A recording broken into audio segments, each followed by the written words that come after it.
आवडल्यात आणि काही लोकांचे असे मला मेसेज पण आले होते की प्रणिकेतला परत बोलवा. सो प्रणिकेतला आपण आज परत बोलवतोय. सो बाकी कशी चालू आहे तुझी लाईफ जरा सांग. काय नाही, ते पॉडकास्ट पासून जरा नाही का घरी पण भारी वाटलं सगळ्यांना, मित्र जरा खुश झाले. आपण सेलिब्रिटी लोकांचे पॉडकास्ट होतात, आज तुझं पण झाला लवकरच. चांगलं झालं. आपल्या पॉडकास्ट मध्ये तुला एक चांगली रीच मिळते, चांगली ऑडियन्स मिळते. सो आज कुठल्या स्टोरीज आहे तुझ्याकडे? एक महाबळेश्वरची आहे. ओके. फॅमिलीची स्टोरी आहे. म्हणजे तशी त्यांच्या नातेवाईकांचं लग्न असतं एका फॅमिलींचं. तर म्हणजे त्याला आई आणि बायको आणि 2 पोरं असतात.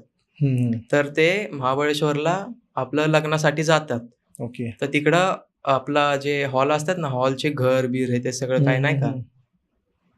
तर ते त्या घरामध्ये त्यांना म्हणजे रूम फुल झालेले असते, फुल जास्त गेस्ट आलेले असतात लग्नासाठी. तर ते हॉल फुल झालेले असतात तिथं. मग ते बोलतात की आता इथंच कुठंतरी जवळपास महाबळेश्वरच्या इथं हॉटेल बिटेल बघून राहू आपण. ते हॉटेल शोधतात सगळीकडं. मग जिथं त्यांचा हॉल होता ना, त्यांचा लॉन्स होता ना तिथं लग्नाचा, त्यांच्या लॉन्सच्या पलीकडे एक नदी होती. तर त्या नदीच्या पलीकडं हॉटेल्स होते. तर त्या हॉटेल्समध्ये ती लोक जाऊन विचारतात की आम्हाला नाही का भेटन का रूम कोणची. तर ते बोलन की साईडला तुम्हाला एक हॉटेल भेटन नाही का. मग ते जाऊन तिथं विचारतात की आम्हाला हॉटेल भेटन का. ते बोलतात हा भेटन तुम्हाला हॉटेल. ते हॉटेलमध्ये त्यांनी ते बुक करून टाकतात. तिथं राहायला जातात ती लोक. त्यांचा 1 दिवस नीट जातो. जसं ते हळद करून येतात, हळद करून आले ना तिकडं, तर त्यांच्यामधला जो माणूस असतो जो मेन घरातला, ते सगळे हळद करून आल्यावर दमून बिमून झोपतात. दरवाजा नॉक बेक करतात. तर ते कसं हॉटेल हायफाय स्टँडर्ड होतं ते हॉटेलमध्ये. हॉटेलच्या बाहेर सगळं काय असायचं नाही का, कॅरम बोर्ड, आपले सायकल बिकल हे सगळं असायचं. सिक्युरिटी हे रात्रीचे तिथे जास्त नाही का लक्ष ठेवायचं पण बंद करून टाकतात. सिक्युरिटी स्मोक बिक करायला जात असं कुठं तर नाही का, सगळे मिळून. तर ती रात्र त्यांच्यासाठी एकदम भयानक बोलू शकतो एवढी होती की ते झोपलेले असतात रात्री हळद बिळद करून आल्यावर. आणि तो जो माणूस असतो त्याला दरवाज्यावरनं स्क्रॅच करायचा आवाज येतो. ओके. तर तो एवढं लक्ष देत नाही त्या गोष्टीकडं आणि तो परत झोपतो. आणि नंतर ना त्याला जी खिडकी असते ना, त्या खिडकीतनं कोणतरी त्याला बघतंय. त्याला असा भास होतो. तो उठतो आणि त्याला वाटतं की मला हेच व्हायला लागलं जास्त. त्याने ड्रिंक केली. त्याला वाटतं की मला जास्त झाली असं हळदीमध्ये. म्हणून तो किचनमध्ये जातो आणि किचनमध्ये बघतो तर फ्रीज उघडा असतो त्यांचा. फ्रीज उघडा असतो. मग त्याला पण तो एक भास म्हणूनच घेतो. तो जातो आणि आपलं किचनमधनं फ्रीजमधनंच बाटली घेतो, पाणी पितो आणि परत येऊन झोपतो. झोपल्यानंतर ना त्याच्या बायकोला भास होतात की कॅरम बोर्ड जो असतो बाहेर, ते कोणतरी खेळते. बाहेर कोणच नसतं. त्यांचा ग्राउंड फ्लोअर असतो हॉटेलमधला. तर त्यांना वाटतं, त्याच्या बायकोला वाटतं की कोणतं बाहेर कॅरम खेळत. तर ती स्वतः बघायला जाते बाहेर. तर कॅरम कोणच नसतं खेळत. फक्त कॅरमचे कवडे असे पांगलेले होते. ते स्टार्टिंगला जेव्हा रूममध्ये येतात तेव्हा कॅरमचं सगळं सेटअप नीट होता. म्हणजे ते कॅरमचे कवडे पण अचानक आले आणि कॅरमचे जे कवडे होते ते पांगलेले होते. स्ट्रायकर बिकर ते सगळे. तर ती तिच्या नवऱ्याला बोलती. तो बोलतो की मला तर माहित नाही, मी नशेत आहे, मला पण आवाज आले थोडेफार. ते बोलले जाऊन दे, आपण एक रात्र काढू कशी तरी, झोपू, नको लक्ष द्यायला या गोष्टीकडं. ते दरवाजा लावतात, झोपतात. मग ते दोघं असतात ना, तर ते दोघांना कॅरमचा आवाज येतो परत एकदा जोरशोरात. मग तो काय करतो, आपली काठी घेतो आणि बाहेर जातो. बाहेर जाऊन बघतो तर जे कॅरमचे जे कवडे होते ना, ते असे जमिनीवरती पडलेले सगळे. अच्छा. तर तो पूर्ण जे असतं ना ते त्यांचं ग्राउंड फ्लोअर, ते सगळं छान मारतो की कोण इकडं, कोणतर चोर बीर आले का नाही का. तर ते घाबरून जाते त्या गोष्टीला. मग तो घाबरलेला असतो नाही का, त्याची बायको पण घाबरलेली असते आणि तो पण घाबरलेला असतो. बोललो चुकून आपण इथं बरं उगीच घेतलं आपण इथं हॉटेल.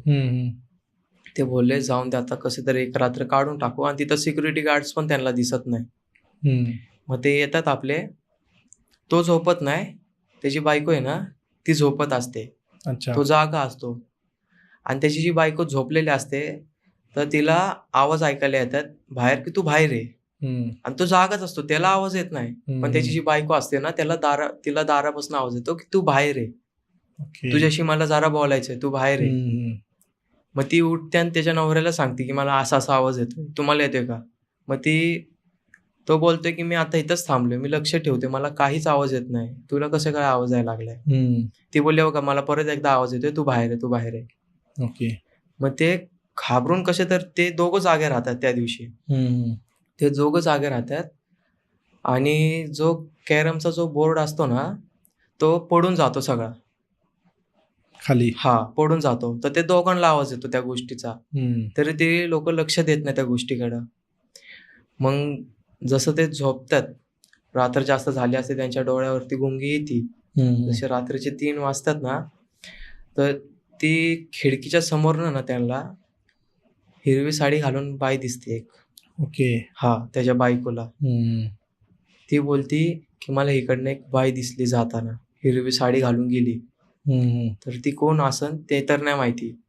तो बोलतो आता तुला दिसली तर मला का नाही दिसली, मी पण तिथं बघतोय. तर तो खिडकी पैशी पण जवळ जाऊन बघतो, तर ती तिथं नसते, पण तिला दिसत असते तिथंच आहे आणि ती बोलवते मला. मग नंतर ना त्यांच्या भागदौडमध्ये त्यांच्या फ्रीजमधले जे सामान असतात ते सगळे पडून जातात. ती एनर्जी जी असते ती त्यांना घरामध्येच त्रास द्यायला चालू होऊन जाते. घरामध्येच त्रास द्यायला चालू होते. त्यांची लाईट बंद होती, त्याच्या बायकोला आवाज येतात ते तू बाहेर आहे, तू बाहेर आहे.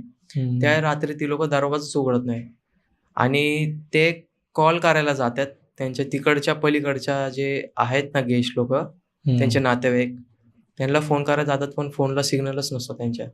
ओके. स्टार्टिंगला सिग्नल लागत असतो, पण त्यांच्या फोनला सिग्नलच नसतो तसे. तर मग ती लोक कॉलच उचलत नाही. तर त्यांचा मध्येच AC बंद पडून जातो त्या घराचा आणि तिथं आवाज येण्याचा शांत होऊन जातो. आवाज येण्याचा शांत होऊन जातो. तर मग त्यांना नंतर ना ते शांत एका हॉलमध्ये असतात, दरवाजा बिरवाजा लावून असतात. त्यांची आजी आणि त्यांची जे 2 पोरं असतात त्या आजीजवळ असतात. तर त्यांना किचनमधनं आपला पट्ट्यांचा आवाज यायला लागतो. ओके.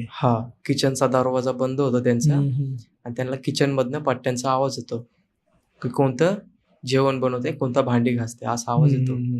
तसं त्यांच्या जो अंगावरती काटा फुटतो, बापरे. ते घाबरतात.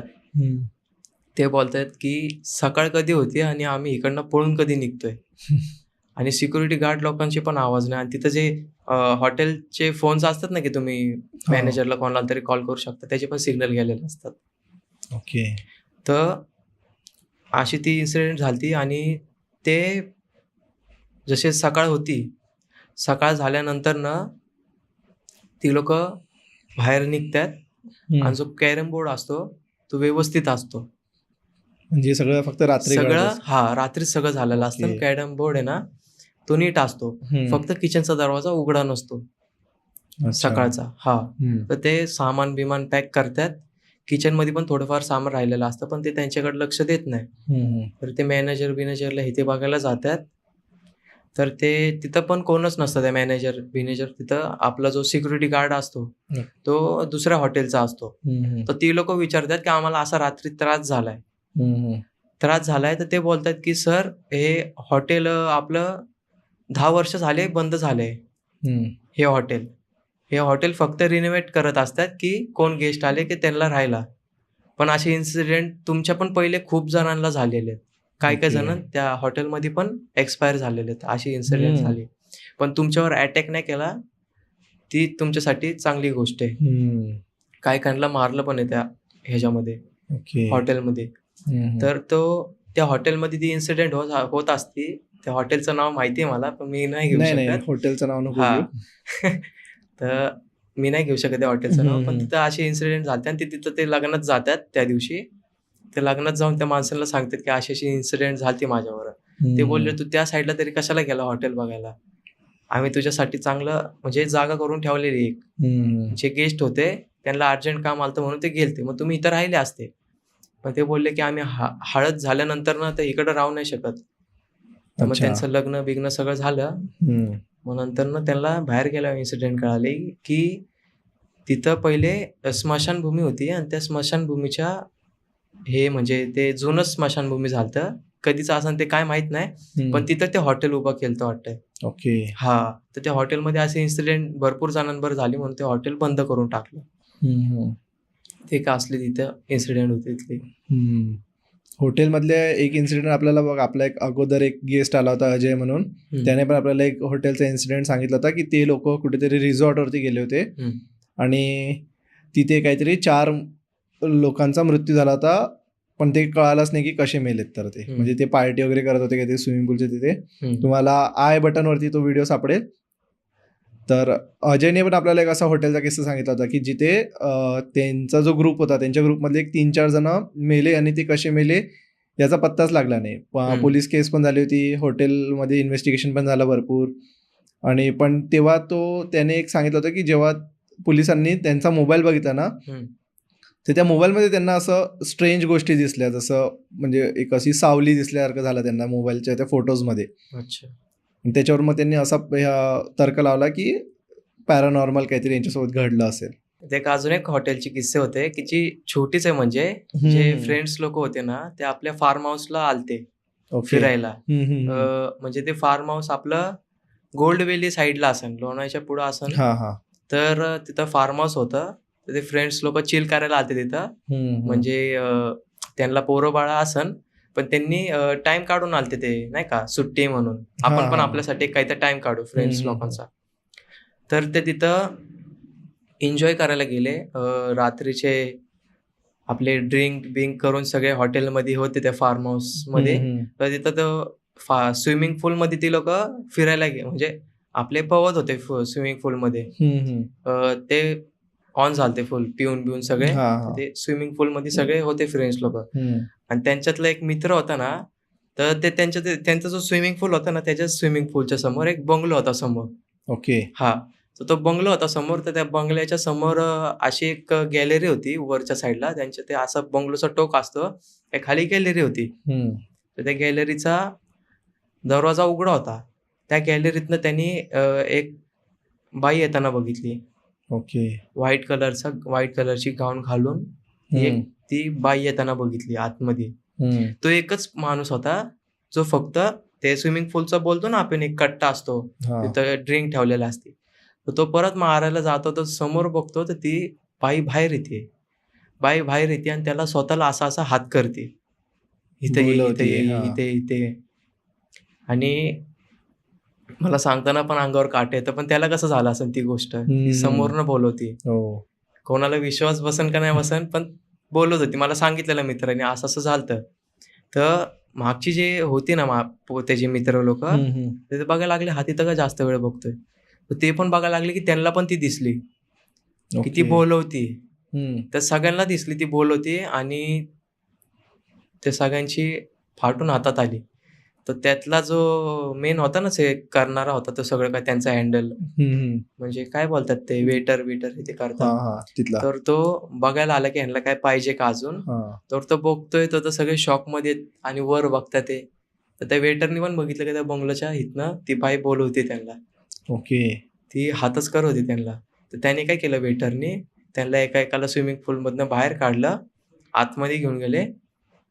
मग सगळे ते शॉकमधनं शांत झाले. त्यांनी जी बॅग पॅक केली रात्री, आणि रात्रीच्या रात्रीच गायब झाले.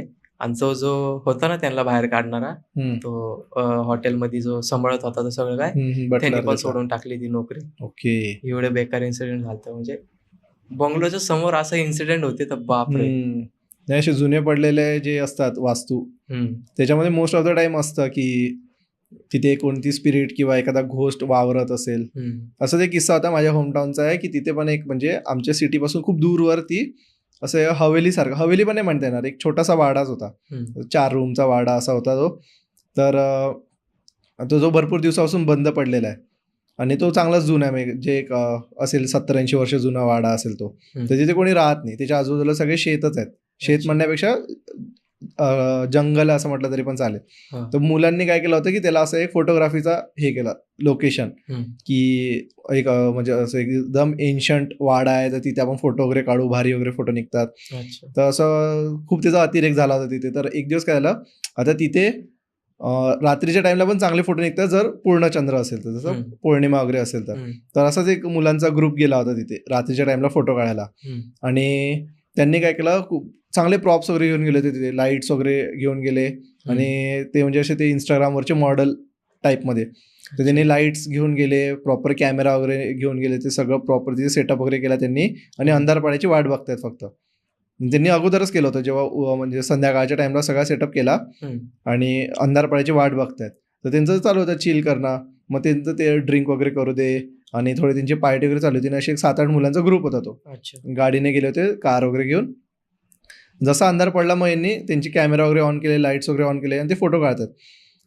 तर त्यांच्या ह्याच्यात कसं होतं की त्यांनी आता ते पण असे आपण जसे स्टुडिओमध्ये लाईट्स यूज करतो कलरचे RGB, तसे त्यांचे पण लाईट्स होते. तर ते थोडं वेगवेगळ्या अँगलने वेगवेगळे लाईट टाकून फोटो काढतात. तर त्यांनी जेव्हा आतमधल्या रूम्समध्ये, जेव्हा म्हणजे आतमध्ये असं वाड्यामध्ये आपण गेलो तसं थोडा पोर्च सारखा जो सीन असतो ना, पोर्च असतं, तिथे जेव्हा ते फोटो काढत होते ना, तर त्यांना असं दिसलं की त्यांच्या त्या RGB लाईटमधल्या लाल कलरमध्ये त्यांना त्या कॅमेरामध्ये कॅप्चर होतं की पाठीमागे कोणतरी आहे. हम्म. आणि प्रॉपर एक असं जसं मूवीजमध्ये दाखवतात ना की एक प्रॉपर असं एक सावली दिसते, अच्छा. तशी त्यांना सावली दिसते त्याच्यामध्ये. पण ते बाकी लाईट्समध्ये त्यांना कॅप्चर नव्हतं. आणि जो फोटो काढत होता, आता ते ऑब्व्हियसली सगळेजण पिऊन होते, तर थोडं सगळ्यांमध्ये थोडीशी गुंगी होतीच. तर तो फोटो काढत होता, तो पण एवढं लक्ष देत नव्हता. त्यांनी सगळ्यांनी फोटोज वगैरे क्लिक केले आणि आले ते रात्री घरी, एक 10-11 वाजेपर्यंत घरी आले असतील. आणि दुसऱ्या दिवशी जेव्हा फोटोज चेक करत होते तेव्हा त्यांना दिसलं की आपल्याला दुसऱ्या कलर्समध्ये काही दिसत नाही, पण हे रेड कलरमध्येच फक्त दिसतंय. तर आता त्यांना असं वाटलं की ही चांगली म्हणजे एक चांगला टॉपिक भेटला आहे की म्हणजे आपण फेमस होऊ शकतो, आपण लोकांना सांगू की आम्ही भूत बघितला, आमच्याकडे फोटोज वगैरे मध्ये पण आहे असं असं. पण जो फोटो ज्याने काढले होते ना, त्याला एक वेगळंच फील होत होतं. तो यांना सारखं बोलायचं की नाही आपण हे फोटोज पोस्ट पण नाही करू आणि कोणाला सांगू पण नाही, हे आपण फोटोज डिलीट करून टाकू आणि परत त्या जागेवर जायला नको. पण बाकीचे बोलायचे की नाही असं काही नसतं, असेल काहीतरी कशी तरी वेगळी सावली आली असेल, कारण दुसऱ्या लाईट्समध्ये दिसत नाही, याच्यामध्ये दिसतंय. तर त्यांनी तरी पण केलं की आम्ही फोटो वगैरे टाकू. तर जेव्हा जो म्हणजे त्यातला एक मुलगा होता, त्याने फोटो टाकला त्या दिवशी इंस्टाग्रामवर, ते फोटो टाकला आणि भारी त्याच्यावर कमेंट्स वगैरे येत होते की म्हणजे त्यांनी असंच प्लॉट तयार केला होता की आम्ही घोस्ट बघितला, आम्ही घोस्ट हंटिंगला गेलो होतो, आम्ही खरोखर घोस्ट बघितला, बघा आमच्या फोटोजमध्ये घोस्ट आहे. त्याने ज्या दिवशी पोस्ट टाकली तो त्या दिवशी आजारी पडला. आणि त्याच्यावरती मग ते सिम्पटम्स दिसायला लागले, तो खूप आजारी पडला. त्याच्यानंतर त्याचा ताप उतरत नव्हता, अशा बऱ्याच गोष्टी. त्याला त्याचा मित्र तेच बोलत होता सारखं की बघ तुला मी बोललो तो पोस्ट टाकू नको, आणि बाकीच्यांना पण सांगितलं की तुम्ही पण टाकू नका. आणि त्याला ती पोस्ट डिलीट करायला सांगितली त्याने पोस्ट डिलीट केली. पण जेव्हा तो रिकवर झाला ना, तेव्हा तो बोलायचा की 2 दिवस जेव्हा ती पोस्ट होती ना, मला स्वप्नामध्ये सारखं तेच घर दिसायचं आणि त्या घरामध्ये असे लोक दिसायचे बापरे फिरताना, आणि ते ओरडायचे मला काहीतरी म्हणजे काहीतरी बोलत होते ते माझ्यासोबत, पण मला कळत नव्हतं ते काय बोलतात. हा, आणि मी पोस्ट डिलीट केली, तर मग नंतर मला ते नाईटमेअर्स याचे बंद झाले. असं मग त्याच्या मित्रांनी पण फोटो टाकायचे पहिले मग त्यांना पण असं वाटायचं की आपल्यासोबत घडू शकतं, तर त्यांनी मग ते फोटो टाकले नाही. अच्छा. पण असेल त्या घरामध्ये काहीतरी. आणि त्या एका इन्सिडेंटमुळे, म्हणजे तो इन्सिडेंट आता काय झाला, ह्यांची कम्युनिटी असते ना फोटोग्राफर्सची, आणि ते जे असे फोटो काढतात मॉडेल वगैरे, ते त्यांच्या कम्युनिटीमध्ये ती चांगलीच गोष्ट फैलली की असं असं झालंय, बघितलंय, आपण नको तिथे जायला. तर मग तो स्पॉट नंतर हळूहळू त्याचा तो अतिरेक कमी झाला तिथे लोकांचा जायचा. नाहीतर तो एक असा हॉटस्पॉट झाला होता, एक हॉट लोकेशन की जिथे फोटोग्राफी करायला ती एक बेस्ट जागा आहे, तिथे जाऊ शकतो आपण फोटो काढायला. असं आता तू जसं सांगितलं की जागेवरती असं असतं की एक फॅमिली असती, ते त्या जागेवरती म्हणजे त्यांना एक प्लॉट भेटतो, त्या प्लॉटवरती ती लोक घर बांधतात. ओके. घर बांधतात, तर तिकडं दोघं नवरा बायकोच राहणारे असतात. त्यांची मम्मी फक्त जो पोरगा असतो त्याची आई पण येत असते तिथे राहायला, पण त्या आईचं घर लांब असतं. म्हणजे आपलं समजा कुर्ल्या साईडला होतं त्यांचं घर. ओके. त्यांचा तिथं फ्लॅट होता आणि यांनी इथं जळगाव मध्ये आपला घर बांधलेलं नाही का, प्लॉट घेऊन. हा, तर ती कधीतरी यायची त्यांना भेटायला, पण ते दोघंच नवरा बायको होते. आणि ती प्रेग्नेंट होती, जी होती ना जी बाई, ती प्रेग्नेंट होती त्याची बायको. तर झालं असं की तो कामावरती जायचा आणि ती बंगल्यामध्ये एकटीच असायची त्या घरामध्ये. त्या घरामध्ये एकटी असायची. मग तिकडनं तिला एक बाई जाताना दिसलेली की ती भाजी घेऊन जात होते, आणि तिने बघितलं की ही प्रेग्नेंट आहे. तर तिने दरवाजाला नॉक केला ती साखर मागायला आलती ती बाई. हम्म. ती बोलली, अहो तुम्ही प्रेग्नेंट आहे का? अहो मी इथनं बघत असते तुम्हाला जाताना येताना, मी तुमच्याकडे साखर मागायला आलते, तर साखर द्याल का तुम्ही मला? तर ती बोलती, हो नक्की मी देईन साखर तुम्हाला. मग ती घरात बोलवते तिला. ती बोलते नाही का, असंच म्हणजे मी प्रेग्नेंट झालते आणि माझ्यावर असं असं झालतं नाही का, माझं पण पोरगं असं असंच गेलं. तिचं ती पोरगं रडते वारलेलं बिडते असतं का? सांगते ती ओके. तिचं तिची ती इमोशनल. मग ते बोलते की हम्म. तुमचं जर बारीक पोरगं झालं ना तर मला नक्की बोलवत जावं त्याच्याबरोबर खेळायला. ओके. हा.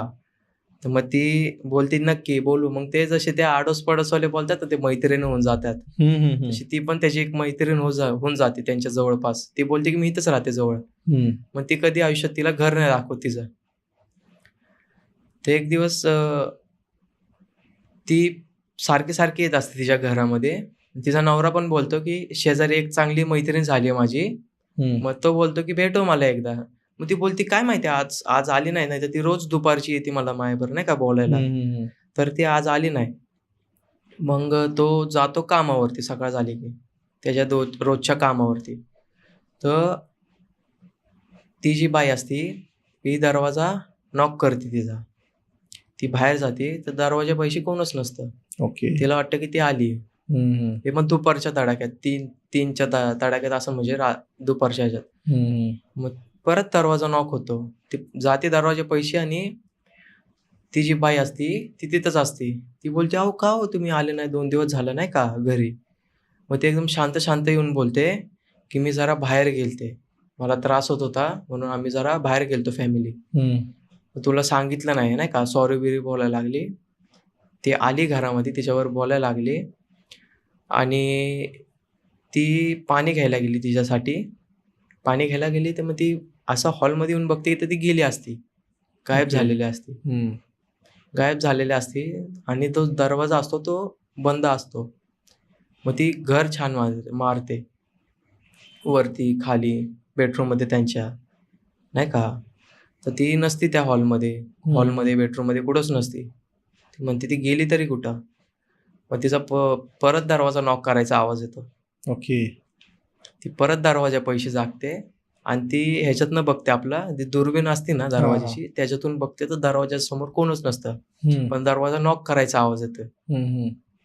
पण त्या दरवाजाच्या बाहेर कोण दिसत नाही तर मग दरवाजा कसा उघडणार ती. मग ती जरा घाबरते आणि असं घरामध्ये येते आणि तिच्या नवऱ्याला फोन लावते की असं असं होतंय नाही का. जी बाई येत होती ती आली आणि घरात येऊन गायब झाली.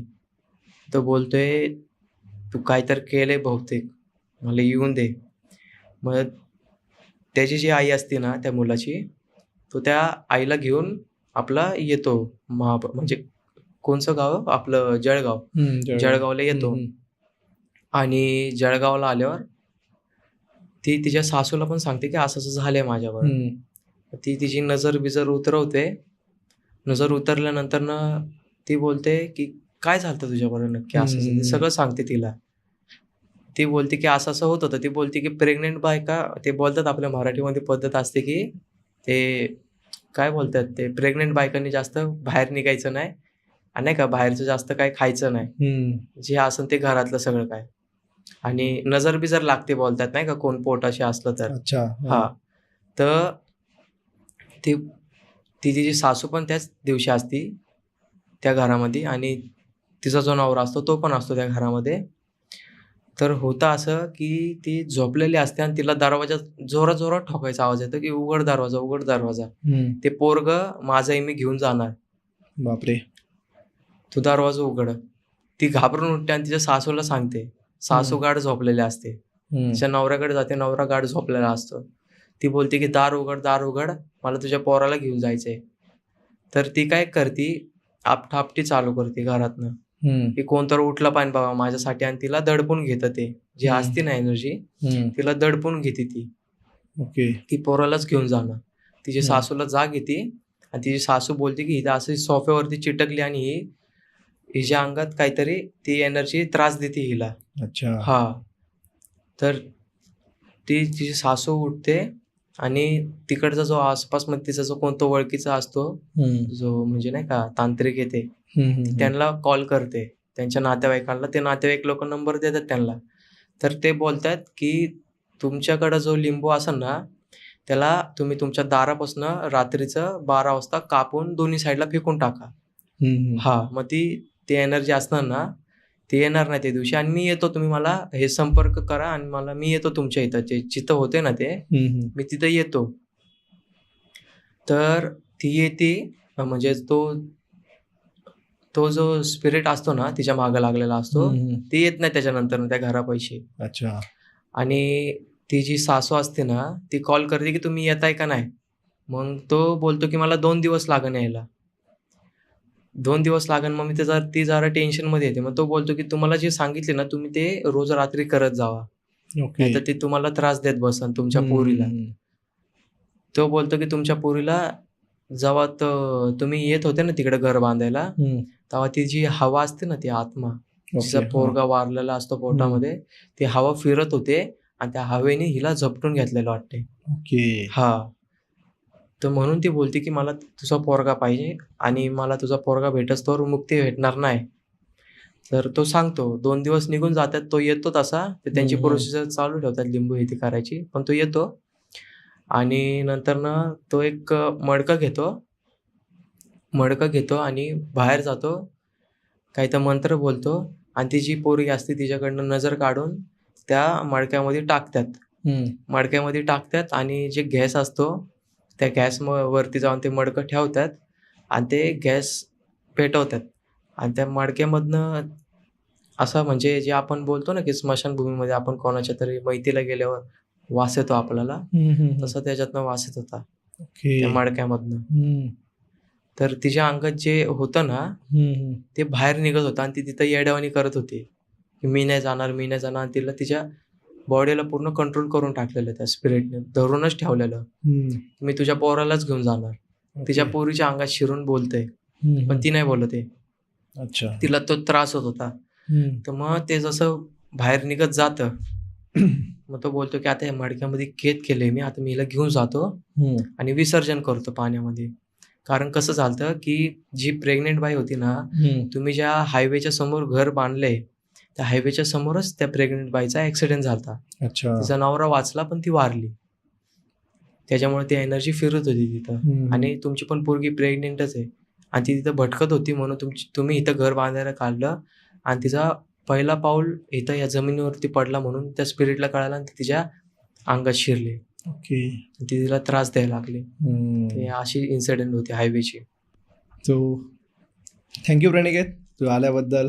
तू पुन्हा आम्हाला एकदा वेळ दिला तुझा आणि तुझ्या एवढ्या साऱ्या भरपूर इंटरेस्टिंग स्टोरीज आमच्यासोबत शेअर केल्या त्याबद्दल थँक्यू. आणि तुला कसं वाटलं नाही परत एकदा या पॉडकास्टला येऊन? पॉडकास्टची आता सवय झाली, गरज झालेली असं वाटतं. चालेल. आपण नक्कीच परत आणखी पॉडकास्ट करू. जळगावच्या भरपूर स्टोरीज आहेत आपल्याकडे.